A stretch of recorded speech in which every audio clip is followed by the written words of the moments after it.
You are Yahweh. You are Yahweh. When you are Kagyan Sawala Chideke, you are Yahweh. You are Yahweh. You are Yahweh.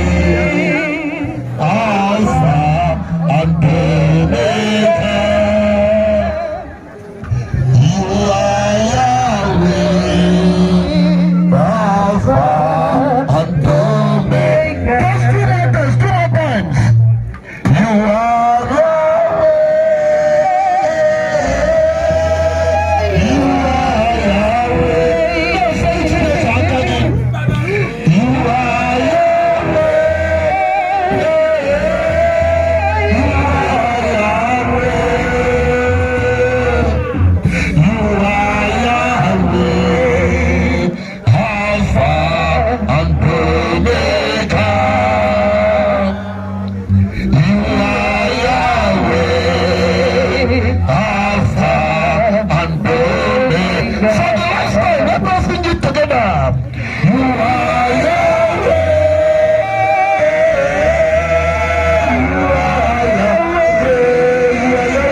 yang wahro Ohamadike dalu tanang kane pulono Ohamadike dalu tanang kane kufane ndai jejenta ilu to rasya anda gawani road ana abana zama ya gawani road ye tabu tulibo na melu to ban ye tabu tulibo na ma ban to ban na ganale meli apo dalon na ganale meli apo dalu na wa ya mu prenye jeba form odro possible aga sisa plan ya go luolu so kita kai megini kai correct yen ba itu vote anyi onye si itu olu Peter Obi itu olu onya a si nda bu ndu chupuru Peter Obi na PDP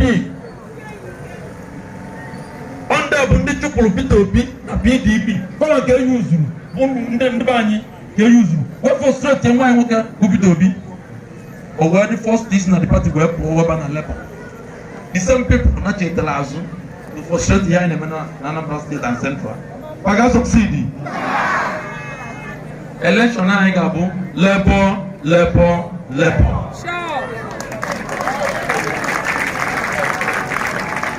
obulu na enye ya akwụkwọ ị ga-eji tụọ akwụkwọ na first day ibi ga-atụ bụ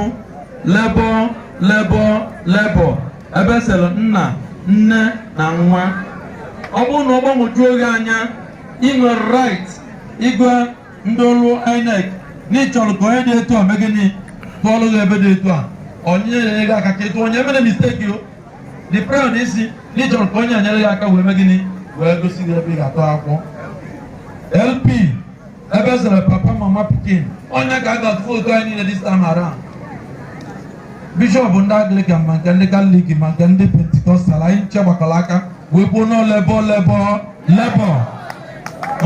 ndị omenala anyị ndị bishọp ndị omenala anyị akwanye ihe egwulu ndị omenala kwa ihe egwulu anyị nche gbakọrọ aka wee kwuo onye so kịta bụrụ oge majik anyị ga-atụ eto ahụ ka anyị wee nweta ihe anyị chọrọ ka agụ anụ nwa na-agụ anyị wee na ka ihe ọma wee bata na be anyị bikos na ibe si na wee gbalụ wee luo n'elu si n'elu gbalụ luo n'ala mana ọ bụ na anyị tụọ onye gbara akwụkwọ from Peter Obi to Lilian the first day a ga-atụ ya ịma na anyị enwetago Nigeria the second days bụ na March 11 ka God ọchọrọ ka Victor wee kwuo okwu March 11 a ga-atụ House of Assembly election kedu anya ga-atụrụ ya agbara anya ejima ike maka a ga-atụrụ ya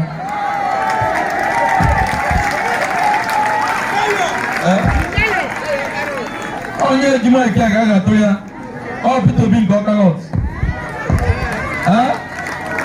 Peter Obi nke Awka North ọ mụna bụ onye je na local gọọmenti at TC wee gọva na pepa ka unu na-arụrụ unu projekt unu na-alụ ya na kịta na aga na-alụ ya fiskal anyị eme gịnị a na-afụ ya anya onye bụ na ihe ọwụwụ bibọd ma ifesa ifu projekt ebe m lụrụ ihe ntinye na ya o nwere ndị jere elected ma appointment na Awka North get post of doing such o nwere ndị jere TC fọm bịa ndị jere elected ọ dịbe nwere anything na Awka North TC ka m jere wedelọ ọ bụ ebe nebe ka m soro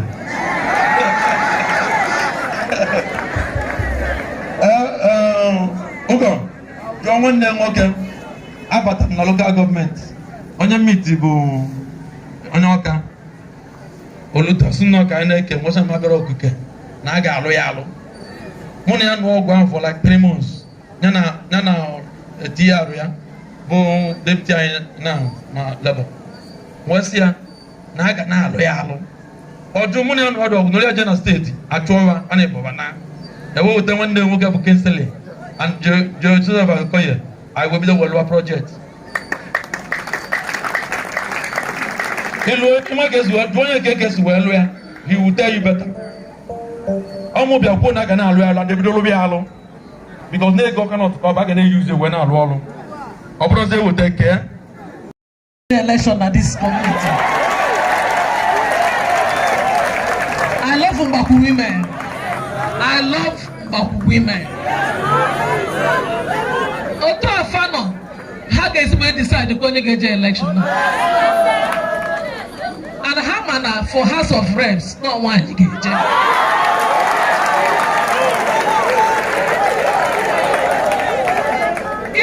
with these women, with these women, that would be very easy. As long as they do so good to Lufa. But each hour had no gana.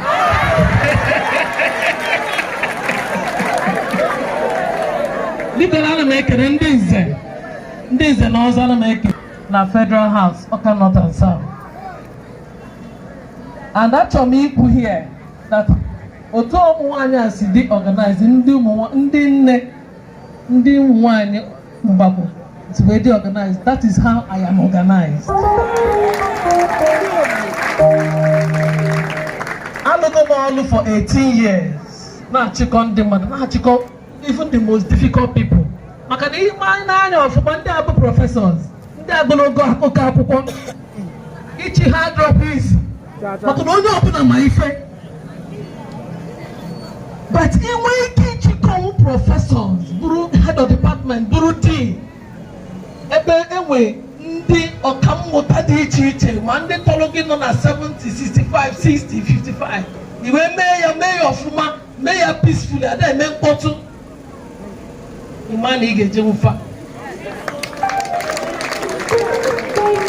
N'ọlụ anyị na-alụ n'ime university, anyị enweghị ike empower ụmụazị. Ana m akụzi entrepreneurship code. Apụnye n'enu rakpu ya mmiri. Kedu ka ị ga-esi punye enu rakpu ya mmiri? Ipunye enu rakpu ya mmiri bụ na iwere vote wee tụnyere PDP. Iwere vote tụnyere APGA. Were vote tụnyere APC. Ịtụọ vote afọ otu afọ. Ịbanye gị enu rakpu ya mmiri. Ịtụọlụ Peter Obi na Labour Party. Ịtụchalụ Peter Obi na Labour Party. Ideze na Senate. Ha siri na ide na Senate na House of Rep. Ituze ma APGA ma APC ma PDP. Pati ndị afọ anwụgo ife anyị na-ekwu okwu bụ gịnị Labour Party. Ebe ezelụ gịnị? Ịtọrọ Peter Obi vote ịgbanye akpa president. Ijeze na Senate na House of Rep. Wee tụwazie pati ndị APC ma PDP ma APGA. Ihe na-ebu iwere agbụ na akpị wụnyere ya n'aka. Agbụ na gịnị? Mgbe Peter Obi bụ gọvanọ, unu amakwana eme ya impeach. Ndị niile na-agba anyị na anyị tụọ ya, anyị tụsasịa ya tụọ ya, nọ mmadụ ga a na-atụ na ọ bụrụ pati. Mmadụ afọ anyị na-atụ nọ na Labour Party. Peter Obi nọ na gịnị? He is the best presidential candidate. Anyị na-edibeti ya. Anyị na-ekwu ya ekwu. Leke na Ohamadike Ndigbo na-eje Senate. Leke ha na-achụ anya Ohamadike bụ na ha ma na olute na Abuja. Na ihe ndị Igbo ga na-ekwe na-asụ asụ. Ha ma na onye a ga-abụ the backbone of Peter Obi na Senate. Anyị na-edebe ndị na-ekwu okwu na anyị chọrọ ndị na-aje na Senate na House of Rep na-alarụ ụla. Anyị chọrọ foto ihe mesara anyị foto ihe bụ ịkwụ ọtọ. Ziga anyị vidio ebe ị na-ekwu okwu.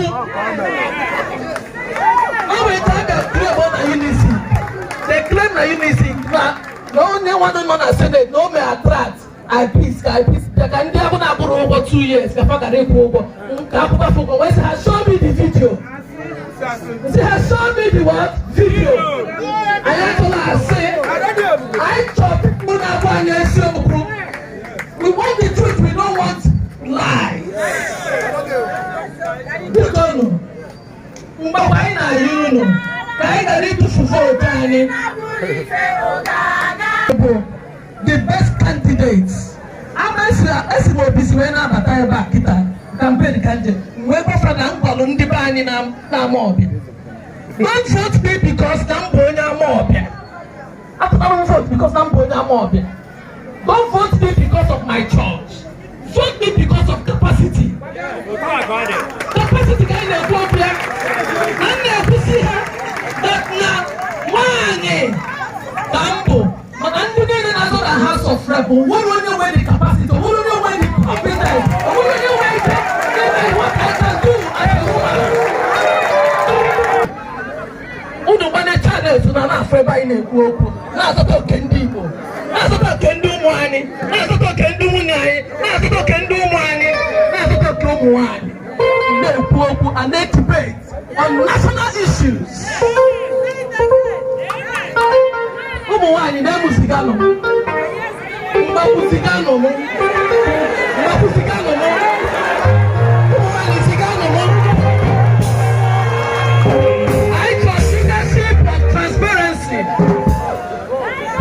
Leadership of inclusiveness. I have promo animal. Many people now say here, what do you have? And I happened to university. Dr Victor Obi to join this race. I left the university to serve a vote. And I happened to rap microphone to Ohamadike Ndigbo. She called on your body side, but she goes over in the evening. But they have now gone over that. Number one, in there, no musicamo.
Very much. Thank you.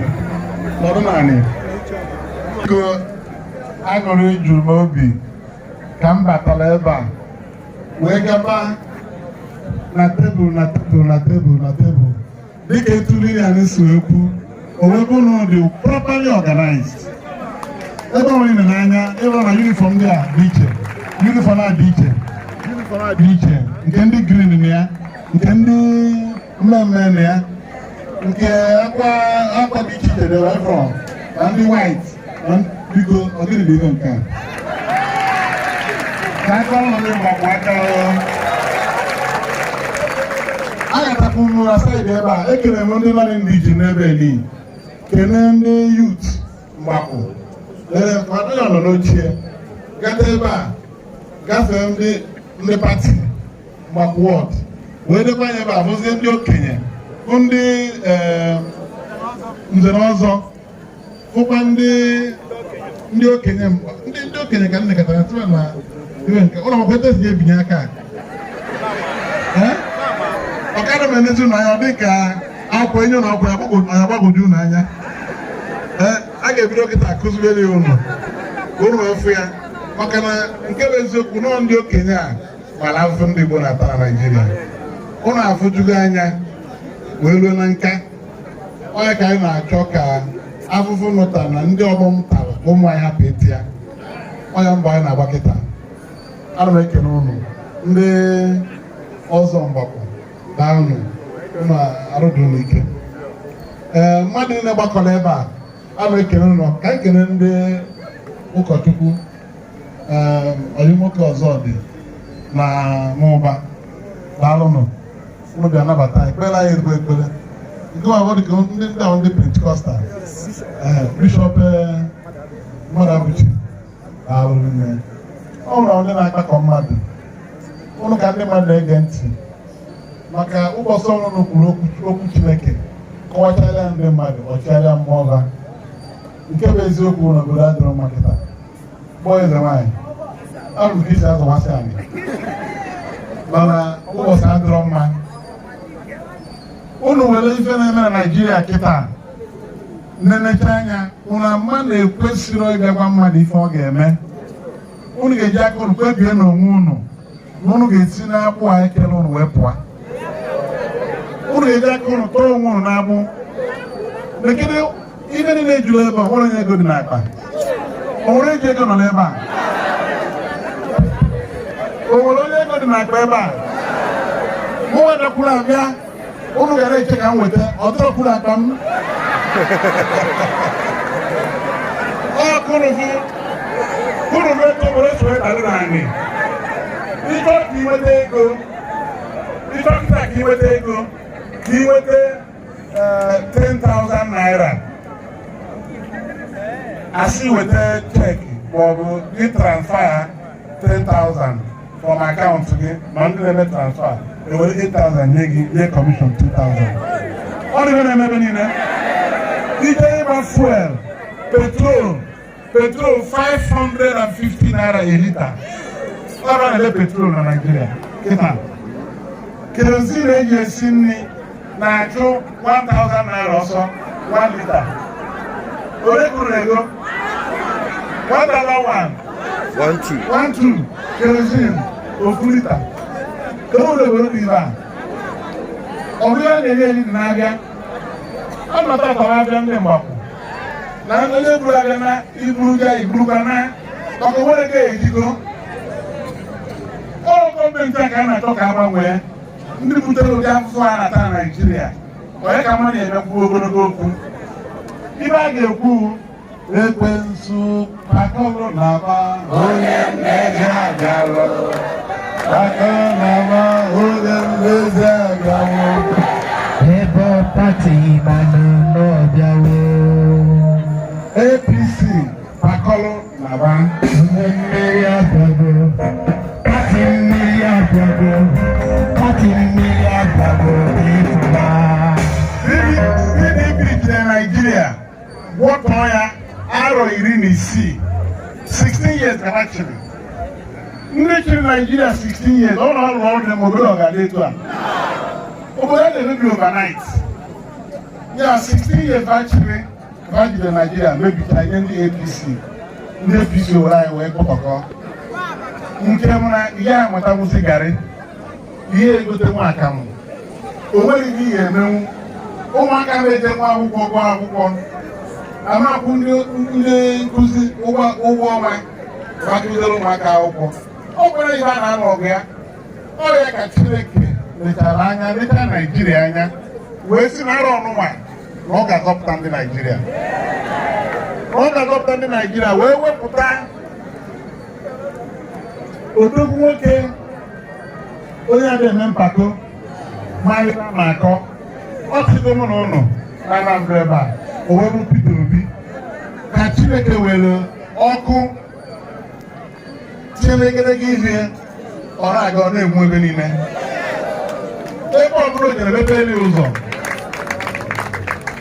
akpata oyi na-awụzi mụnwa maka na ụnụ ma anọ ọnụ na-ebidoro ije na 2001 na Anambra ọmụ na ya pụtara ebe a wee kwado ya owetụsọ gọvanọ wee kwadosie ya ike o wee chie arịsatọ ebe a ndekwuru niile dada n'ime onye dapụta ma impichment ya ndị mmadụ na-akọ maka ya ọ gbanụrụ ọgụ impichment amanụ oge mbụ national chairman abịa ka a kwapụrụ ya ọ nwasịrị owe wechite ya azụ mụnwa gbara akwụkwọ na kọt ekpe weva wee nachite azụ mụnwa wechitere azụ n'ochie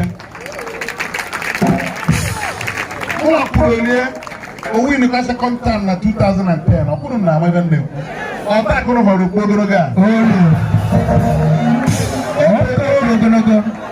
otego m pụtalụ kama na apụtara na-echekwa bụrụ agụ na-eche ibe bụrụ agụ na-eche mba nnọrọ na-ejidere ya ọgbọ ọnwa wee na-agba wee gbachita ya gba ya ọfụma bọọ ndị mmadụ aja n'anya wee pụọ wee jiri Anambra steeti mee ya ọdịmma mgbe ọ bịalụ ebe a etu a Naijiria dị kịta ka Anambra dị oge anwa ada akwụ ụgwọ akwụkwọ ada akwụ ụgwọ ọnwa ụlọ akwụkwọ mechiri emechi ndị pensioners asị ha dị duwudo bụrụ ya na-enye kọbọ o nwere ibe na-aga aga ebe o nwere ibe a na-alụ etu a ka o si wee bịa ewee jiri wee bụrụ ọgbụgba kpochacha ọgbụgba na Anambra steeti wee chaka eburu obodo etu Peter Obi si n'ebe a wee chicha anya bụ nke ọ na-apụta kịta ịzọ president n'anya si na tupu ejo na ọ ga-achọkwara onye ga-akwụ ya n'azụ sokwa na-eji ya ọkpọ m si mgbe ọ nọ na Labour Party ga azọ president mbụrụ akpa nsoro ebe a Labour Party ọ ya ma ije ahụ o jelu mgbe ọ zọrọ gọvanọ na Anambra steeti nya ka anyị na-eje na Naijiria kịta etu esi eme anyị anya mgbe anyị bịara na Anambra wute apụga etu a ka esi eme Labour Party ya kịta ebido siri onwere ebe anyị nwere na ya gbagburu mgbagbu na onwere ebe anyị nọ na onwere Peter Obi na-eje onye na-ekwu na ọ ga-ekwu echi Labour Party etelaba ebe niile na Naijiria.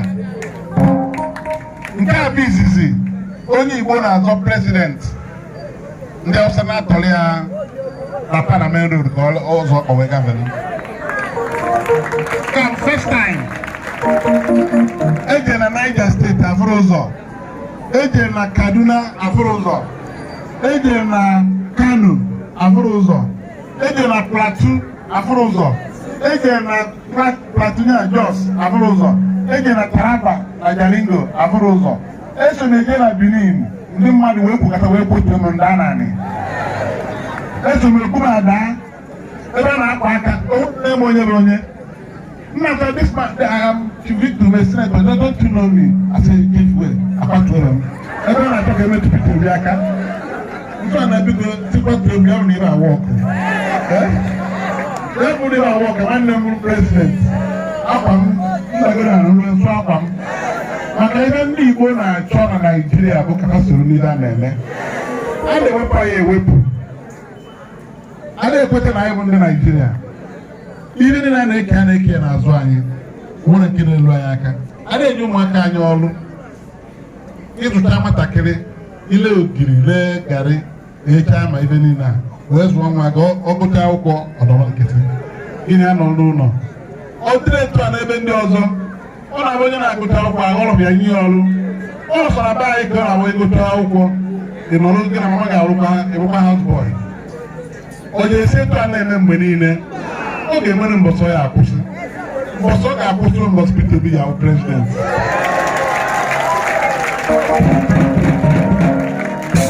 Ọ bụ president nke m eke very na-elu n'aka ọnọdụ ya gbanwee.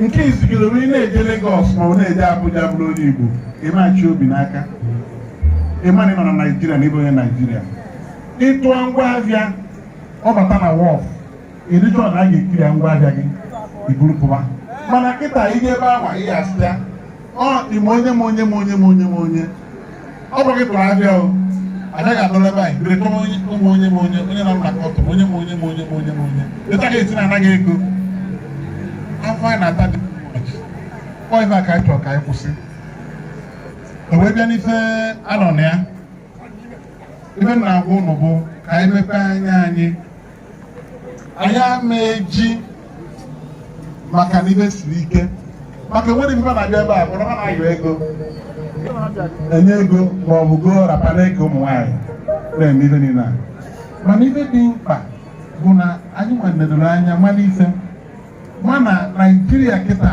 ndị na-azọ prezidenti dị mmadụ ịnọ na ndị na-ekwu ndị na-azọ prezidenti na Naijiria dị mmadụ ịnọ ofu onye bụ Atiku onye Adamawa steeti Alaja Atiku PDP onye nke ọzọ bụ Kwankwaso bụ onye Kano ANPP pati ya onye Hausa Atiku bụ onye Fulani onye nke ịtọ na-azọ prezidenti bụ Alhaji Tinubu onye Yoruba onye nke ịnọ bụ Mr Peter Obi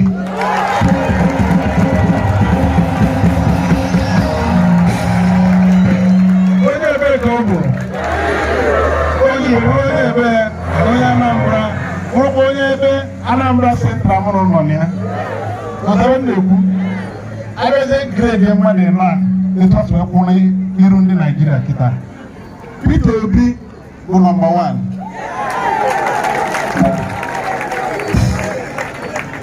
ịgbarụrụ ụmụnne nwaanyị nọ n'ime obodo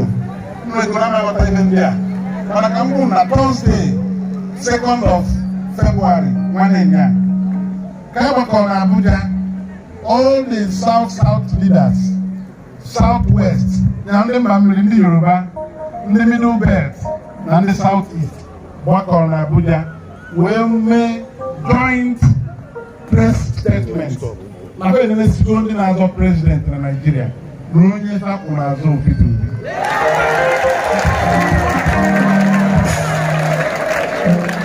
Election a na-eme akwụ ata akwụgo n'ọdụ igwu. Peter je Kano afụrụ ụzọ na Kano, o wee kwute okwu o kwuru ndị isi ndị ụka Muslim niile nọ na Kano wee gbakọọ mee press conference na onye batọrọ bụ Peter Obi.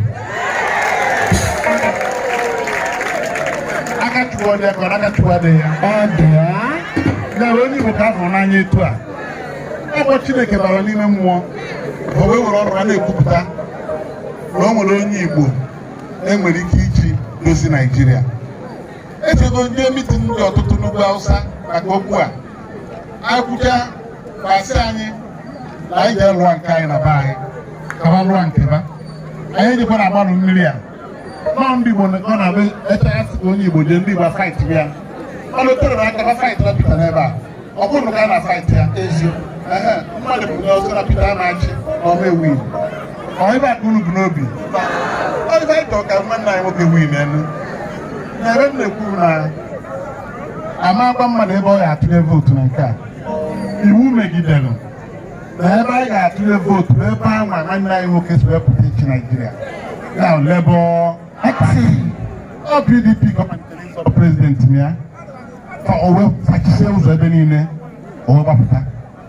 Ọ bụrụ na PDP ọ ma presidential candidate kịta, ọ bụrụ na APC ndị Igbo zọrọ presidential tiketi ndị APC lụrụ mmadụ isaa bancha niile ihe a na-enwe 1 vote 2 votes ewere enye Tinubu.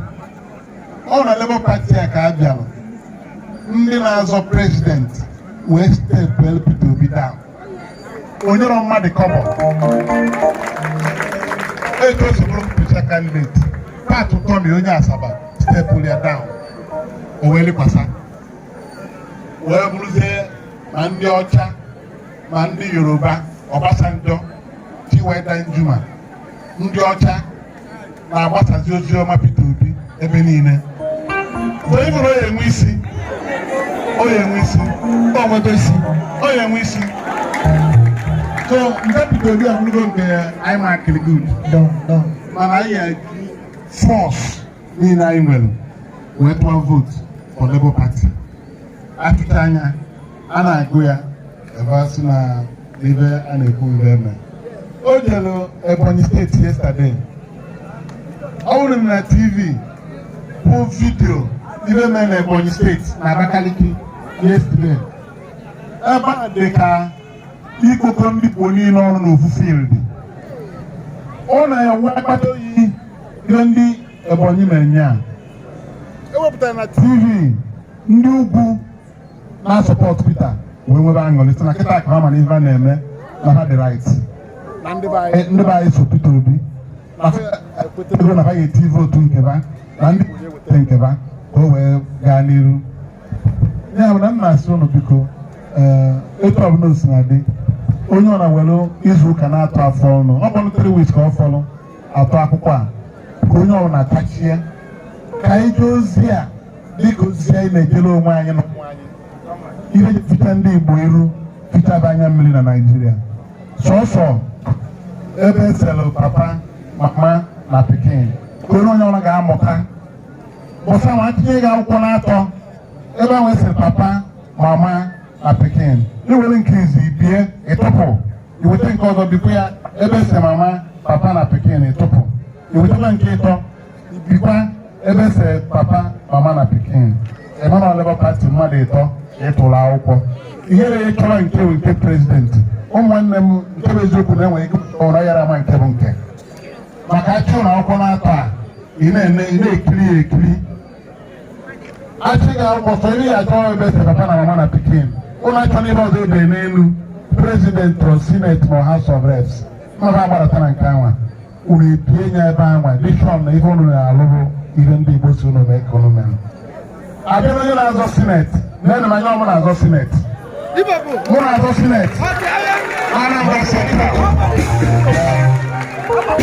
Adị m etubo ọnụ kabụrụ efu ife unu ga-ama bụ na o nwere mmadụ tozuru etozu ime.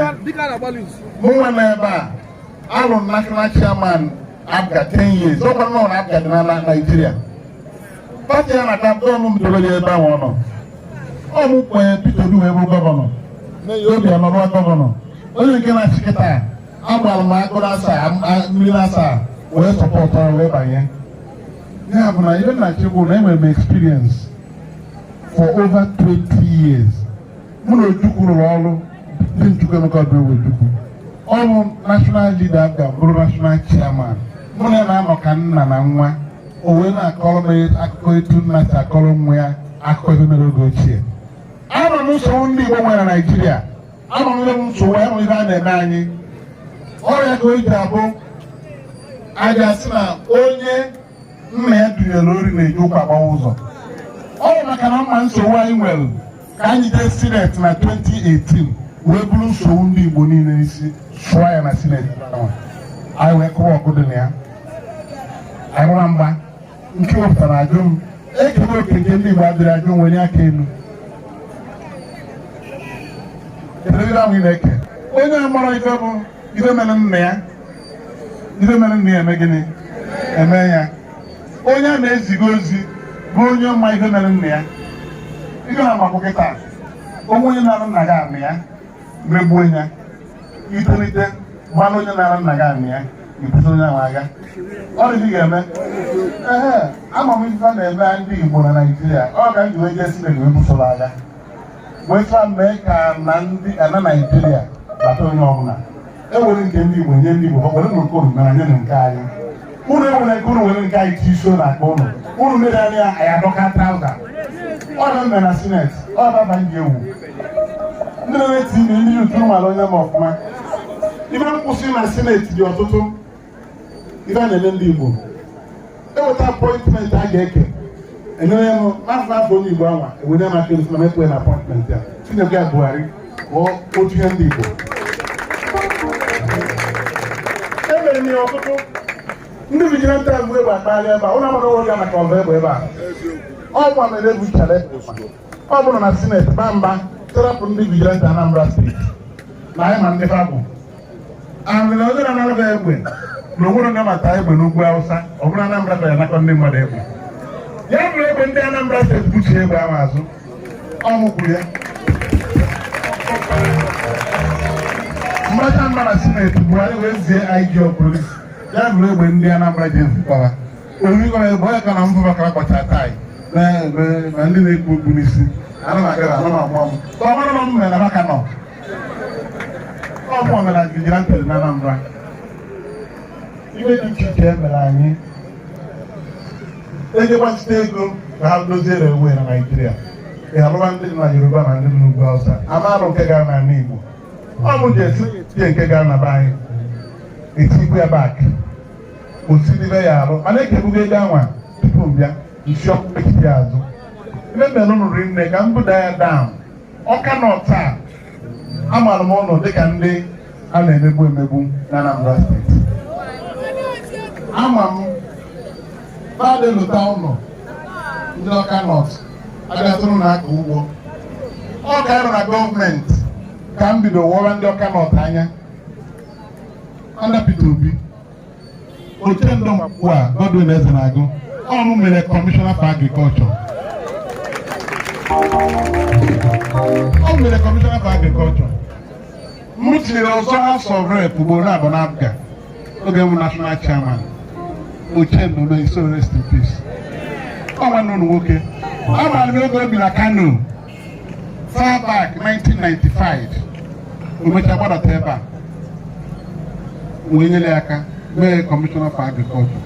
Emechakwa ndị obi anọ mee chairman Anambra State Housing Corporation. Ọ mere Chikodi Adara nke Mgbakwu. M mere special advisor to the governor on security. Amanuke. Amanuke na mba Amanuke chikode gbakekwa ọ mụtinyere slọt mụnwa nwe mụtinye mmadụ ise ga-abụ kọmishọna na gọọmenti etu esi ekele gọọmenti mwelu nke ofu nye onye Awka North gbakekwa nwa nwoke ka ọ bụ mụ na ya dị na mma o wee lụọ ya 8 years. Almost special advisor to governor on security. 8 years. Emegide m ndị Awka North ile ndị Igbo Awka North niile wee gbakọ wee chie ma gbatụrụ enyi Awka North. Ọ gbatụrụ enyi Awka North. Ọ gbatụrụ enyi Awka North niile.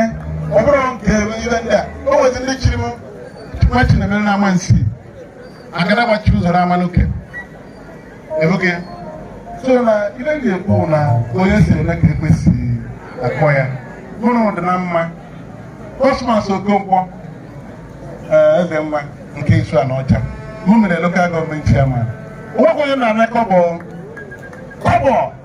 adịmana nọ ga-emenyere ndị mmadụ ka ọ balụba ife dị nụ na-afọ na-agagharị na Awka North ebe a fanchaw ndị mụ na ha dị na mma o nwere onye so na mana nụgị ego wee nye appointment ya bụ ụlọ ndị ebe a tụọ m okwute. I've never done anything like that. Senate anọlụ 17 months. Enyere mmadụ 76 university scholarship. 76 na 2018. Every community in Anambra Central with 1 graduate. I'm with 58 communities. Mana 76. Onwe ndị nweta 2. Abịa na mgbapụbọ nọ n'ebe a. Anene Fortune Abundance. Ọ bụ na Unizik. O mere applied microbiology. Ọ graduate gokwe. Onye ama eze mgbapụ.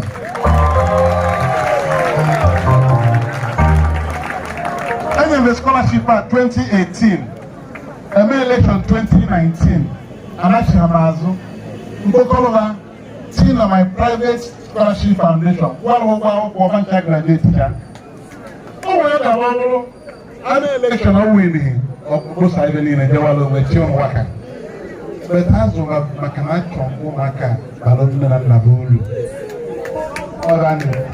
Awka North ebe a ndị ji my scholarship dị 11. Ọ ya esiri ka m kwụrụ ụgwọ akwụkwọ final year for one boy onye achala n'ebe medicine na Chinemeka Odumegwu University. Nwa Igbo Okafọ abịa Isaac Okafọ. 2 days ago, I got 400 and something thousand naira. Final year school fees. Oh, my God, oh, but I don't know that. Whatever.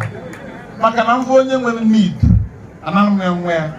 When them table offer, ha bido kwa kita na ofu onye achala. Yes. Nwa Franka onwa meze. Obago bidogo. Network I say me. We want to empower the youth with the education. Maka eva ka need. Ira ndị friend na-abịa eme ụnụ na-emebisi fam ụnụ ahụ onye na-ekwunu ọsọ m nọ na Senate were agba Buhari were ndị Fulani herdsmen ya ma ihe ụdọje ibebe ka efi ekwuru m ya na TV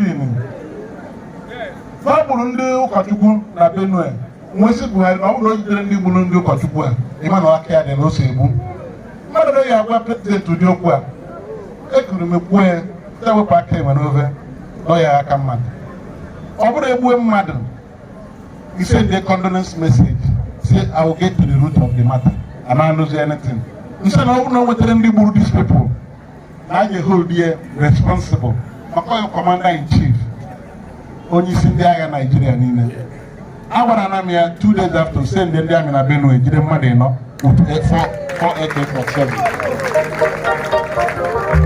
ọ bụ na-ekwu maka ndị eji eji serapụ ndị eji eji na m na ndị ka anọba kedu ha mere ha kwuru na ihe a na-eme ndị Igbo adịrọ mma a na-achụgharịba ebe esinye egbo dị mkpa bụ ịmara ihe ị na-eme ndị Igbo ite ọnụ ama ihe dị mma udo adị ọ dị etu esi eme ọ bụ na-ekwu na ọsọ m na-ekwu ọsọ m na-ekwu ya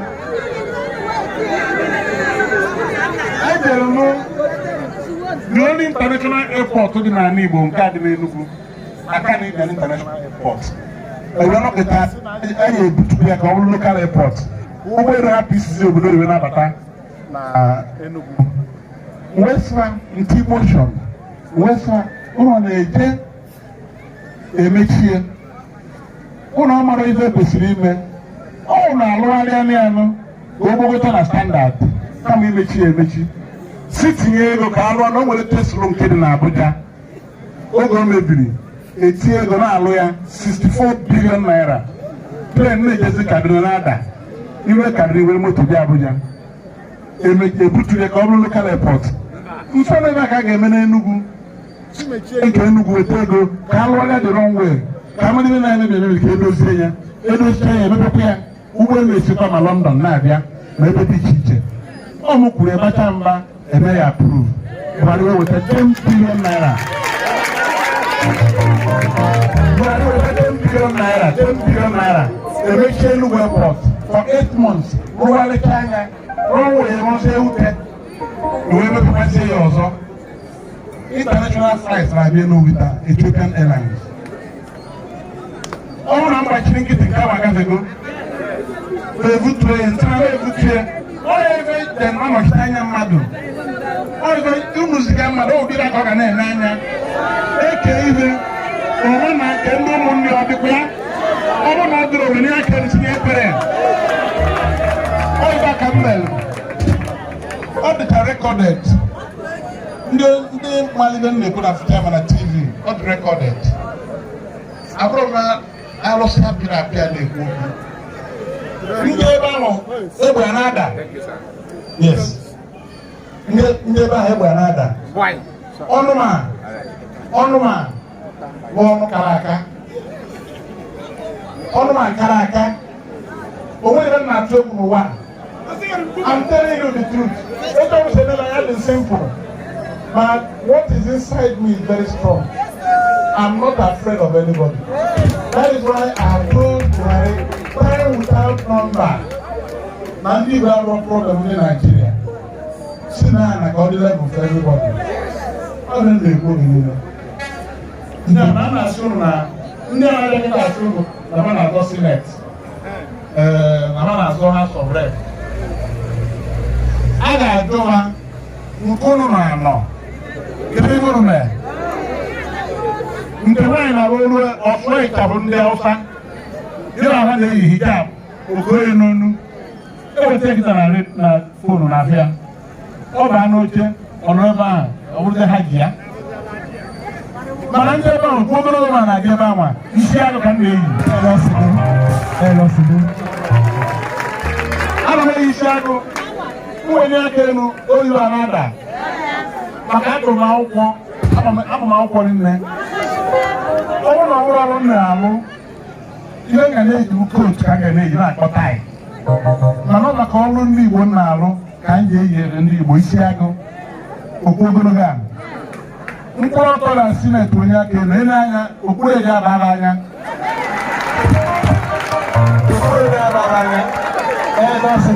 ọrụ ọsọrọ na-abara anya oyibo adaba ozugbo ana m asụ ewe na-ekwotu constitution na-ekwotu law I may argument mmelieva ndị nọ na sineti agbakwa ụmụazị ndị nọ na sineti bụ former governors, retired army generals, former ambassadors, retired federal permanent secretaries. All them do good with Ebama. Father with Emata. Madame Ebama. Nkunia. Na sure Rane against. But I have a problem. I'm not even a second look. Nne na to via nanya. Even as of Senate get an academy. Even in them. So someone in national honor. I'm not doing as of Senate na Central. Well, national honor, officer of the Federal Republic of Nigeria. OFR. What's the name here? Rancha, ndị Nigeria gbara ndị babụ. Ndị Nigeria bụ onye mbụ. Gọọmenti Nigeria That don't like to believe it. One way off. Well, let me talk.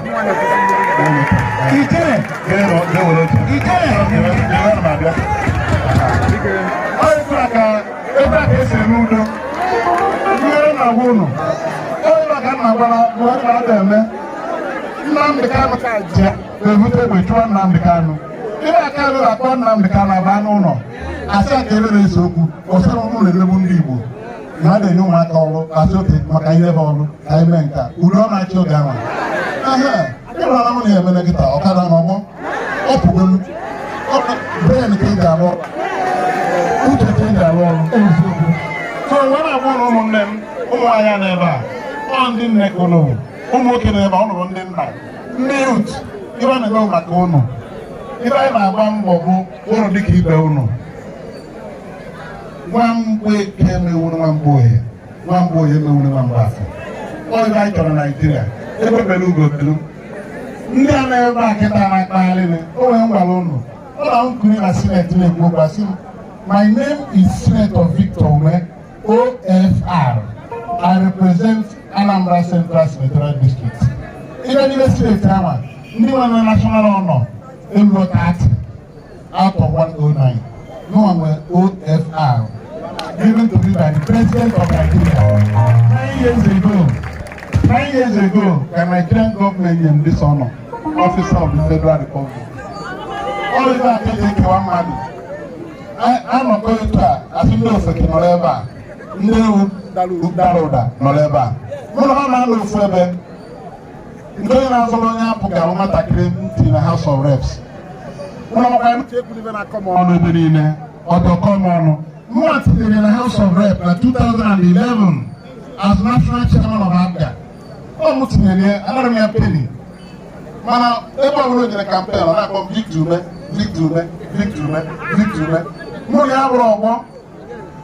The money who know, even 45 chieftaincy titles in Igbo. 45 different communities. So overall, on a station, na bottom, na koebe soliano. Omo eto akeseme. Ibo kana go ni ngalo, ni nlo. Uno weta kwa na bebe no gasro no cannot. Street light ara nwuna manuke o mutiye. O mutiye ebe anwa. All of my health center, my primary school classroom blocks, different places.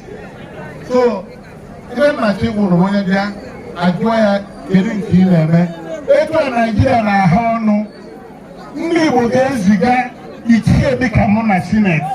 Onye dịka na ekwu adọrọ n'anya, mmanya na-ese okwu, mbanye ebe ahụ akwụrụ m ọtọ na-ekwu etu ọ dị, na-represent m, ha dị n'ike. Ọbụrụ etu a, gbajabere etu Atiku n'ike. Gbara etu Atiku n'ike. N'ọkụtara na-eso mmadụ n'ike. Onwe na-eso. Emegere ya na Senate, ndị ọzọ bịara ọfisi m na-achọta. Baja ga n'ọfisi m, onwe motion of bill inwe, ị ga-abịa n'ọfisi Senator Victor Umeh, seek for his support. Gbara ike. So, na mere iwepụta ekwe mbọ dị n'ime ya, welu osisi nkụ wee jụọ ọgụ. Ọ bụrụ taa ka esi eme. Ferdinand nwere ihe o kwuru, ọ bụrụ nọ n'ugwu Hausa ma ọ bụ Yoruba land ka m si wee pụta. Ụmụaka amara na-azọ Senate. Anyị ndị ọzọ ga medo awa 2019. Oge e mechara election ewin bụ nnata. Senator Ndigbo onye bụrụ na wee sị ndị Igbo amara ihe, their people don't study anything. Upon the good things we are doing for them here, waiting they bring this here, what is he coming here to do for you? Nsamba no maka Peter Obi and you enter. Because of vice president, I thought you was nonsense. If you see somebody who can deliver, you keep the person there. Because so, I make a normal. When I say like the House of Rep, if you go there, Professor Lilian Orogu, a young lady, who university professor. Why you make any guarantee? Why guarantee?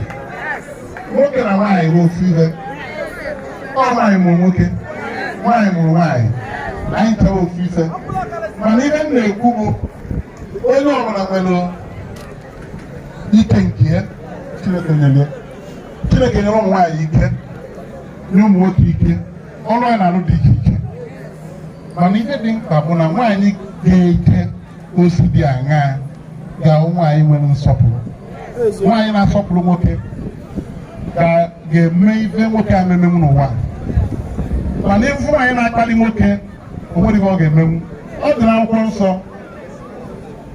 ọzọ dị onye nwoke ga-agwụ na akwụkwọ nsọ si na nwaanyị ga-erube dị isi mana nwoke ga-asọpụrụ nwunye ya ọ dị ka akwụkwọ nsọ kwuru nwaanyị na-apụta na-akpali nwoke bụ a bad example of womanhood. Ronya, very simple. A professor, she will never insult anybody. She will not. And professor here, I'm a professor in Commerce. Here in Tunaguru, professor here, I'm a professor Mazi. Professor of Strategic Management, na Anambra Central University. All the time, Dean of Faculty of Management Sciences. I did not prepare also House of Rep and the Labour Party. Onye Ndibanyaka. Already with Tonya. Mande kego na gali. Ne butrais reke. Ne butrais oyeke unu. We are a teacher. Malamoja National Assembly, Just Senate, Maliban and Reba. Na uno. Actually, I will go in the House of Reps. August to NDC.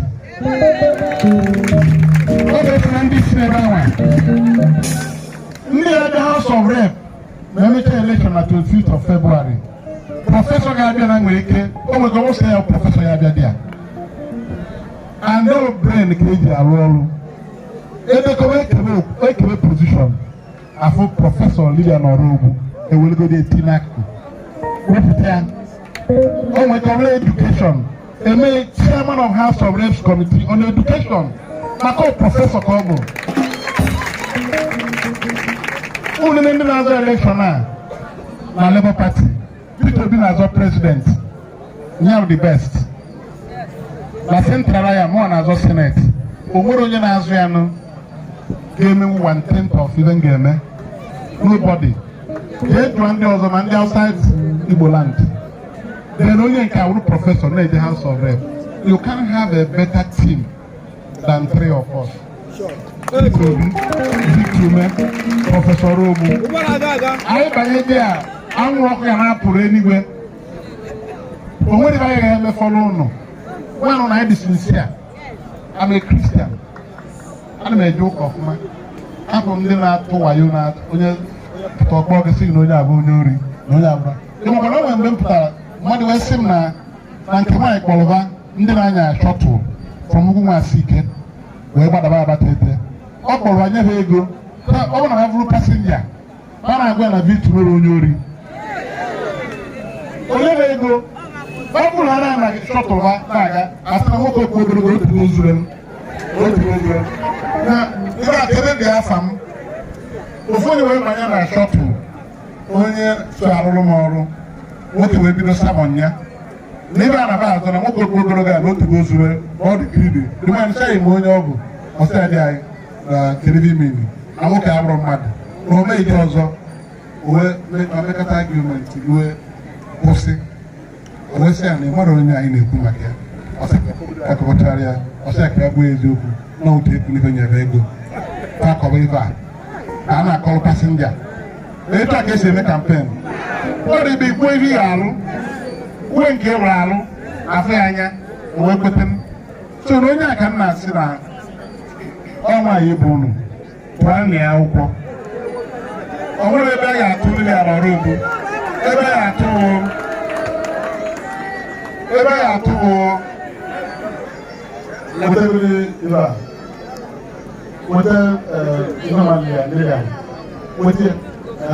weta nke m weta ofu nke m gwadam bịa hụ nwaanyị ibe m nene na anya ebe a onye ọra mụrụ onye na-asụ ọrụ Peter Obi dị ebe a ọrụ Lilian dị ebe a ọmụta nwaanyị One with the car. When you look at me, when you run, I have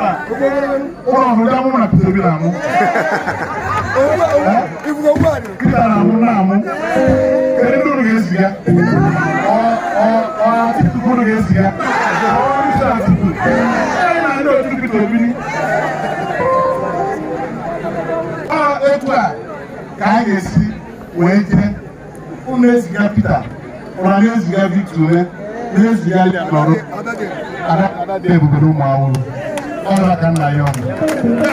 on 25th of February. I can make a tape on 3 weeks to the Izuki Tata. All the other Mutano Tutu. All I got a maddenty. You know, to the baby, Bianca. He paid the so many wagon he did against it. I keep it believing him. You know, I want to get it. I didn't go, you make it a dragon back. And I want to be Chechanya. Chejaka, we want to go 2 weeks after that, 11th of March, the Menke House of Assembly. Ferdinand Omunye, former PC chairman, Awka North. Chinemeze. Nenya. Oya. Oya Menanya. Awka North. Ofuma. All my community in Awka North. Ofuma. Wherever I'm going to go with the youth and everybody. Oh, you back here back. Oh, my back here back home. Oh, oh, my grandson. So, when I leave the man, I'm going to get them back. Actually, in the House of Assembly. Or join I had the 4. Peter Obi, President, Victor Umeh, Senator, Orobu, House of Reps, Ferdinand, House of Assembly. Ohama from the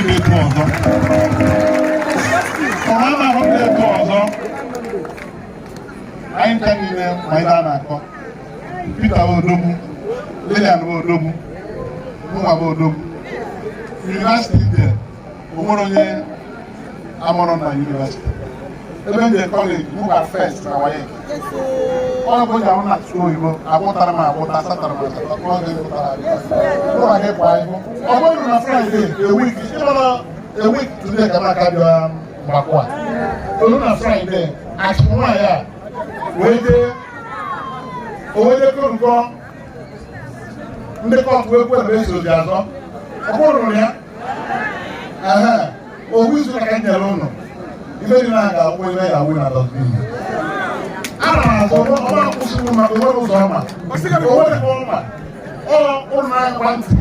Before this week, oh, you don't know what the one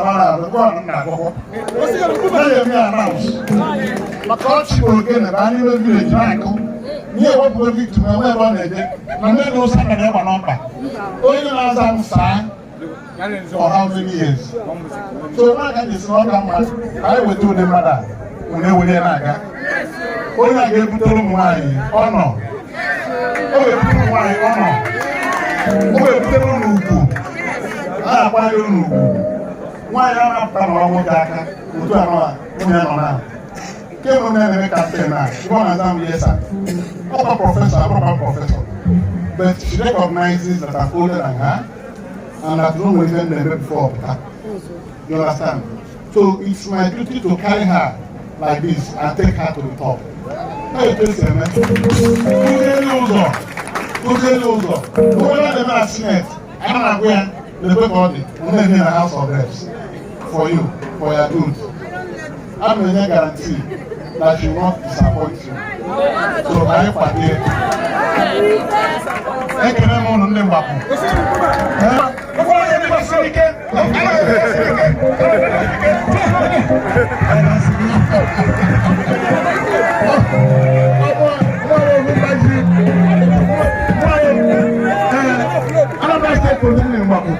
Oh, very good. Yes. It is obedient and victorious. Very good. Yes, you will deliver. Well, we don't need to preach to students because you are in the receiving end of the failed leadership in this country. What Peter Obi has come to do is to ensure that he secures their future. Some university lecturers were on strike for 8 months last year, remember? And it is not acceptable for schools to be on strike for 8 months unresolved. So you don't remember, I'm Ohamadike Ndigbo now. Yes. I'm a professor of strategic management, former dean of faculty of business sciences at Anambra University. Does she not value education? She knows the importance of education. So you don't need to go and make laws for the good governance of this country. The youth are the drivers of the OBIdient Movement and Labour Party. But this is where the hope lies for everybody. You see, Nike? Only PVC. I got my fair turn about polytechnic putting boots. What China yesterday. Employment, I didn't know money. All 1 year can know near about 26 people federal employment. 26.